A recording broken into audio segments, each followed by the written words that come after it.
Olá pessoal, hoje a temática é obrigação tributária. Quando a gente fala de tributos, muitas dúvidas existem, né? Tributo e imposto é a mesma coisa? E as taxas? O que são, quando eu pago um asfalto, eu estou pagando um imposto, estou pagando uma taxa? Que tipo de tributo é isso? Se nós pegarmos o Código Tributário Nacional, ele define tributo como toda prestação pecuniária compulsória. O que é pecuniária compulsória? Em moeda ou em valor nela expresso. Não se pode estabelecer um tributo, você vai pagar um pedaço do teu terreno, você vai dar uma parte do seu veículo, você vai pagar um valor em moeda, um valor expresso nele. Ele é uma obrigação compulsória, quer dizer, você não pode optar se pode, se vai ou não pagar, se quer ou não pagar. Um tributo ele não pode constituir sanção por ato ilícito, porque aí ele tem um outro enquadramento, uma multa, uma pena, não se enquadra na definição de tributo. Outro aspecto interessante tratado pelo Código Tributário Nacional é que o tributo ele deve ser instituído em lei, cobrado mediante a atividade administrativa plenamente constituída. Então, se nós temos um tributo federal, ele deve ser instituído por uma lei federal e vai ser cobrado pelo agente arrecadador, pelo administrador público federal, no caso, a Secretaria da Receita Federal. Se nós temos um tributo municipal, ele tem que constar ou do Código Tributário Municipal, vai ter uma lei municipal específica que vai normatizá-lo, que vai dizer como ele funciona, quais as alíquotas, e como será feita a cobrança, que será feita pela administração pública municipal. O artigo 5º do Código Tributário Nacional distingue os tributos em impostos, taxas e contribuições. Então, impostos são aqueles valores cobrados sem uma destinação específica. Eu vou pagar o IPTU. O IPTU serve para quê? Ele serve para manter a máquina pública funcionando, serve para bancar os serviços que são prestados pela máquina pública.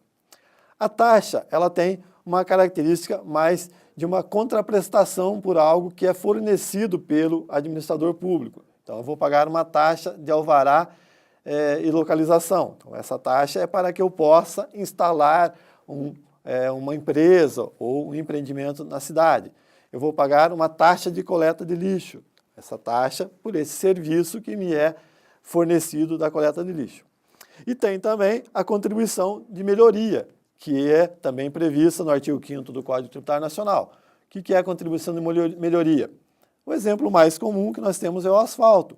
Esse asfalto que é feito, o ente público não tem como dar esse asfalto para a coletividade. Afinal, eu não posso pagar pelo asfalto de um terceiro, de um outro contribuinte. Então, o ente público, ele presta o serviço, ele realiza o serviço.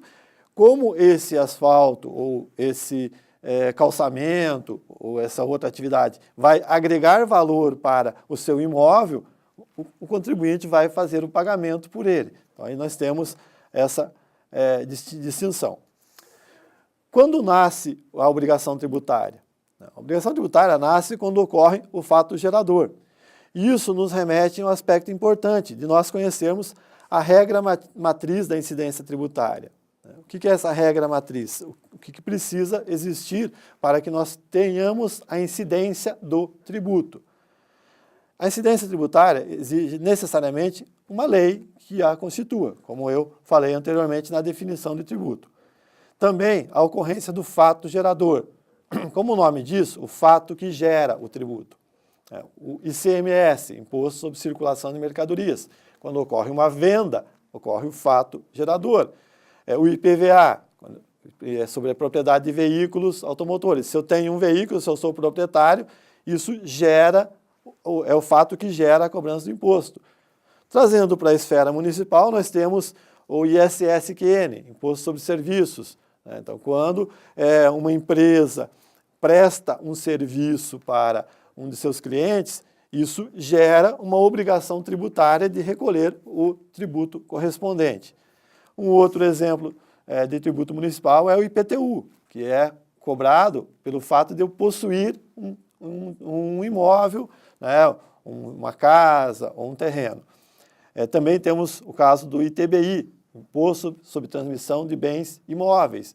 Quando você faz a venda de um imóvel para uma outra pessoa, essa transação gera a obrigatoriedade de pagamento de imposto. Também dentro da matriz da incidência tributária, nós temos o sujeito ativo e o sujeito passivo.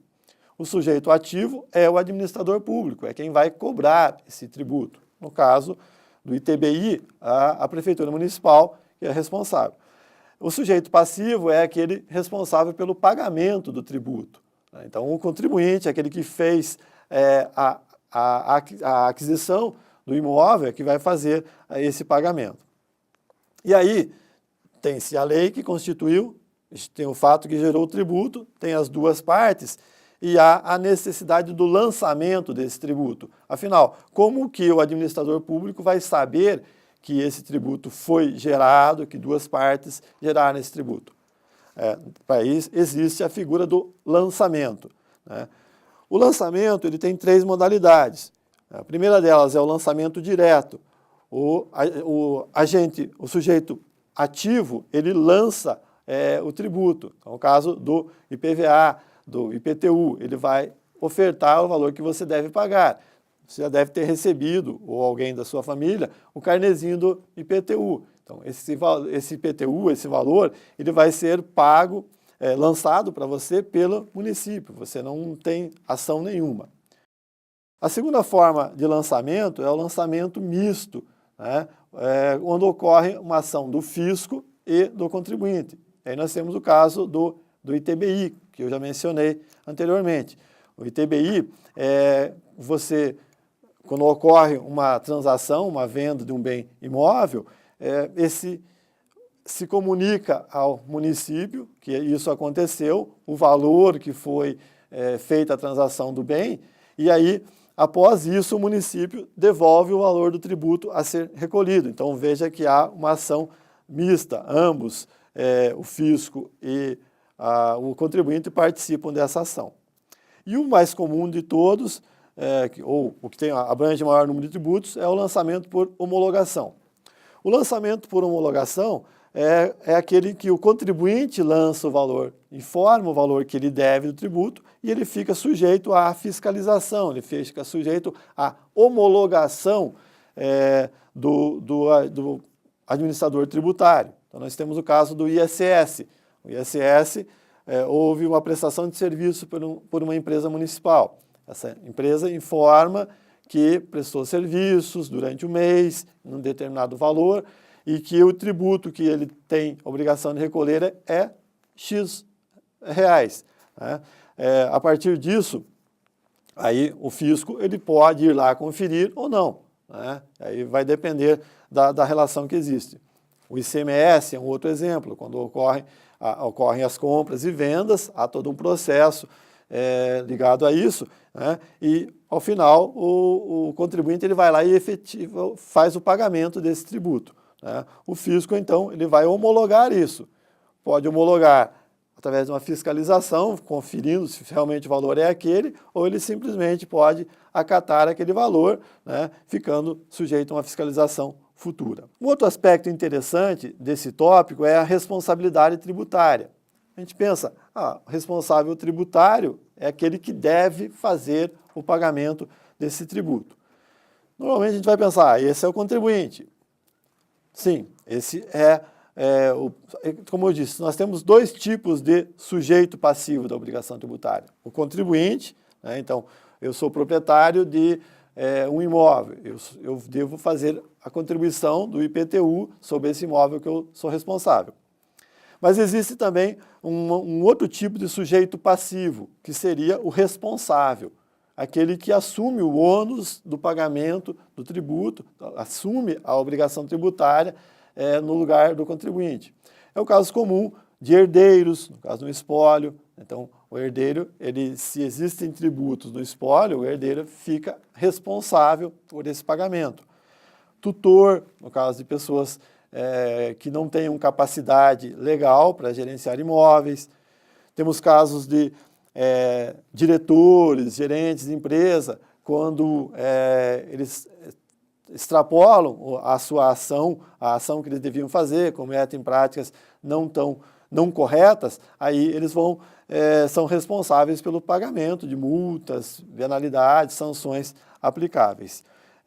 Outro caso comum também de sujeito passivo por responsabilidade é o caso de substituição tributária no ICMS. Nesse caso do ICMS substituição tributária, o que acontece? Uma empresa ela fica responsável por cobrar antecipadamente o tributo que seria devido numa fase seguinte da venda. É um aspecto bastante interessante, existe muita discussão, inclusive para se ampliar a questão da substituição tributária, uma forma de talvez de diminuir a sonegação, uma forma de facilitar, melhor dizendo, a fiscalização, onde você teria um leque menor de contribuintes a fiscalizarem. E aí, dentro desse aspecto de obrigação tributária, existem vários outros conceitos, que não terei tempo de tratar de todos eles, mas que vale a pena vocês estarem correndo atrás, verificando. Nós temos alguns aspectos importantes, como a questão da imunidade, isenção, anistia, que apesar de serem palavras parecidas, elas têm conotações, têm sentidos totalmente diferentes. Como vocês podem ver, os aspectos ligados à obrigação tributária são bastante abrangentes. Então, exigem uma dedicação muito grande, exigem uma leitura grande para que a gente possa entender o que é cada um deles. E aí fica a dica para vocês. Não parem de estudar, continuem, vão atrás disso, busquem informações do Código Tributário Nacional, tem bastante coisa, e aí existem muitos livros, muitos autores que já fazem, comentam e simplificam esse trabalho. Mas o importante é que nós termos noção de como funciona a obrigação tributária, senão como seremos bons gestores tributários. Agradeço a atenção de vocês e bons estudos.